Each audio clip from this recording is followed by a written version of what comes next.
नमस्कार, आप देख रहे हैं इंडिया डेली लाइव का डिजिटल प्लेटफॉर्म और मैं हूं आपके साथ में आदित्य कुमार। अभी आपने खबरों में, अखबारों में और न्यूज़ चैनल्स में एक टर्म सुना होगा, डिजिटल अरेस्टिंग। डिजिटल अरेस्टिंग कुछ और नहीं होता, ये एक साइबर ठगों का एक नया तरीका है आपको ठगने का, आपके बैंक खाते में सेंध लगाने का। ये आखिर डिजिटल जो अरेस्टिंग है वो क्या होती है, उससे बच कैसे सकते हैं, और वो सारी चीज़ें जो आपके पैसे हैं आपके आपके गाड़ी कमाई के, उसको बचाया जा सके, उस बारे में आपको बता सकूं, इसलिए हमारे साथ में एडीसीपी नोएडा सत्य अवस्थी हैं। दिल्ली एनसीआर में लगभग दो ऐसे मामले आए हैं, एक फरीदाबाद में मामला आया था और एक बीते दिनों नोएडा में एक ऐसा मामला आया है जिसमें डिजिटल अरेस्टिंग करके पैसे ठगे गए हैं। हम उस सब बारे में जानते हैं और सत्यवती से बात करते हैं। सर, क्या है डिजिटल अरेस्टिंग का जो टर्म आता है, ये क्या है, उस बारे में बताइए। आजकल एक नया तरह का फ्रॉड है जिसे डिजिटल अरेस्ट बोला गया है।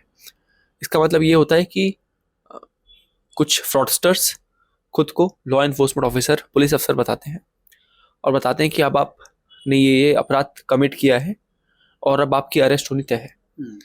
ये बात बताने के बाद जब आदमी घबरा जाता है तो उसे बोलते हैं कि आप घर से मत निकलिएगा, ये सब बातें और लोग को मत बताइए, नहीं तो आपकी अरेस्ट और जल्दी हो जाएगी। तो बेसिकली एक आदमी को डराते हैं और उसको दूर दुनिया से थोड़ा कट ऑफ करते हैं। इसीलिए इसको अरेस्ट नाम दिया गया है, क्योंकि ये ऑनलाइन होता है, कई बार स्काइप पे होता है, कई बार फ़ोन पे होता है, इसलिए इसको डिजिटल प्लेटफॉर्म पे होता है, इसलिए डिजिटल वर्ड आता है। तो इसे कहते हैं डिजिटल अरेस्ट, जिसमें एक तरह से डिजिटल तरीकों से अरेस्ट शो किया जाता है, जिसमें लॉ इन्फोर्समेंट अफसर बन के फ्रॉडस्टर्स इस घटना को अंजाम कर देते हैं। तो अभी क्या नोएडा में जो मामले आए हैं और या इस तरह के जो मामले आए हैं, तो उसमें क्या पैसों के लिए ही सिर्फ किया गया ऐसा, या और भी कुछ कारण रहे हैं? नहीं, आमतौर पे बताते हैं कि आपके साथ ही आपने इस तरह का कोई कस्टम में आप फंसने वाले हैं, या कई बार बताते हैं कि आप ड्रग वाले केस में फंसने वाले हैं, या इस तरह के अलग अलग चीज़ें जिससे एक आम पब्लिक डर जाए। इस तरह के टर्म्स का नाम लेकर लोगों को डराते हैं और बताते हैं कि आप जल्दी अरेस्ट होने वाली है और आपके ऊपर इतने का फाइन लगेगा या इतना आप पे आरोप लगा हुआ है। और उसके बाद जब आदमी काफ़ी घबरा जाता है, काफ़ी डर जाता है, तो उसके बाद वो कुछ पैसा लेकर उससे बोलते हैं कि आप ये पैसा दें तो मामला रफा दफा हो सकता है। और जब ये पैसा रफा दफा के नाम पर जब पैसे लेते हैं, उसके बाद पता लगता है कि डिजिटल अरेस्ट उनका किया गया था। बड़ा ही मूर्खतापूर्ण नहीं लगता कि अगर आपको कोई स्काइप पे बैठ करके कहे हमने आपको अरेस्ट कर लिया, या आप कहीं उठेंगे नहीं, कहीं हिलेंगे नहीं, तो ये कोई आदमी कैसे कर लेता है कि कोई हमको बांध दिया है, ऐसा कोई, ऐसा तो होता नहीं फिजिकली, फिर भी ये कैसे उनकी बातों में आ जाते हैं? देखिए, लोगों को डराया जाता है कि आपके नाम पे ये इस तरह का एक कस्टम गिफ्ट आया है, या आपके नाम पर इतने का ड्रग्स पाया गया है आपके बैग्स में, इस तरह डराया जाता है लोगों को। तो ज़्यादातर लोग इसका शिकार नहीं बनते हैं, लेकिन जो लोग शिकार बनते हैं उनके साथ फ्रॉड होता है। बचने के क्या उपाय हो सकते हैं? क्योंकि दर्शक देखेंगे उनको, जब इस तरीके की चीज़ों को जानेंगे तो बचने के उपाय भी उनके मन में आएंगे। तो क्या हो सकता है बचने के उपाय? पुलिस क्या क्या जो एक मैसेज देना चाहे आम जनता को, पुलिस क्या क्या कहती है? सबसे पहले तो इस बात को जानिए कि अगर आपने कोई गलत काम नहीं किया है तो कोई भी व्यक्ति आपको डराए धमकाए, आपको डरने की ज़रूरत नहीं है। दूसरी चीज़, कोई भी व्यक्ति को आप कोई भी लॉ एनफोर्समेंट ऑफिसर मत समझें।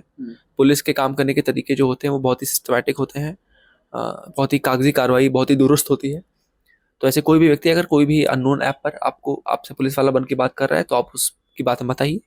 और अगर फिर भी अगर आपको कोई आदमी बताता है कि हम इस क्राइम ब्रांच से बोल रहे हैं, या इस जिले की पुलिस से, या इस राज्य की पुलिस से बात कर रहे हैं, तो आप अपने जो स्थानीय थाना है वहाँ पर जाइए और बोलिए कि हमें इस नंबर से फ़ोन आ रहा है। तो जब पुलिस वाला उस व्यक्ति को कॉल लगाएगा जो फ्रॉडस्टर है, तो आपके सामने चीज़ें क्लियर हो जाएंगी। अच्छा, एक चीज़ जो बहुत ज़रूरी है जानना, कि क्या कोई पुलिस वाला या कोई अधिकारी स्काइप पे या ऑनलाइन वीडियो कॉल के माध्यम से पूछताछ करता है? ऐसा कुछ होता है, या अगर करता भी है तो क्या तरीका हो सकता है? क्या कोर्ट से आदेश लेना पड़ता है, कुछ ऐसा होता है?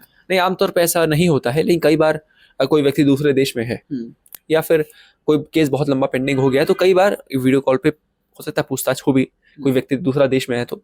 लेकिन आमतौर पे नहीं होता है।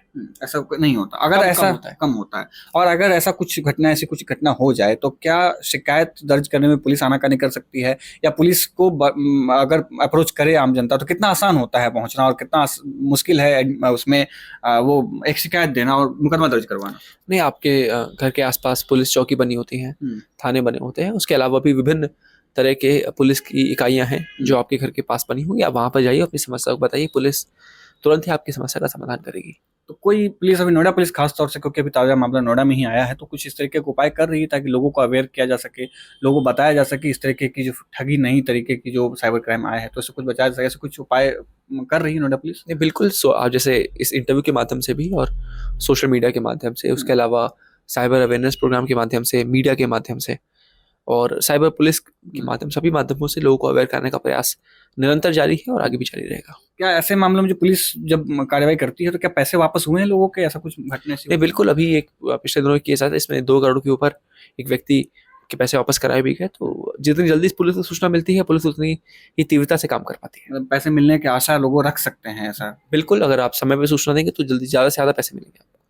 तो आप सुन रहे थे शक्ति अवस्थी जी को कि कुछ मुख्य बातें जो आपको जानना बेहद जरूरी है कि कोई पुलिस वाला आपके साथ में ऑनलाइन वीडियो कॉल पे पूछताछ नहीं करता। बहुत रेयर केस होता है जब आप विदेश में बैठे हुए हैं तब आपके साथ में इस तरह की पूछताछ की जाती है। और अगर कोई ऐसा कह रहा है, कोई ऐसा व्यक्ति आपको कह रहा है कि कोई अधिकारी है और वो आपसे पूछताछ कर रहा है, तो तुरंत अपने नज़दीकी थाने में, नज़दीकी पुलिस जो सेंटर है वहाँ पर जाइए और शिकायत दर्ज करवाइए कि ये आदमी मुझे तंग कर रहा है।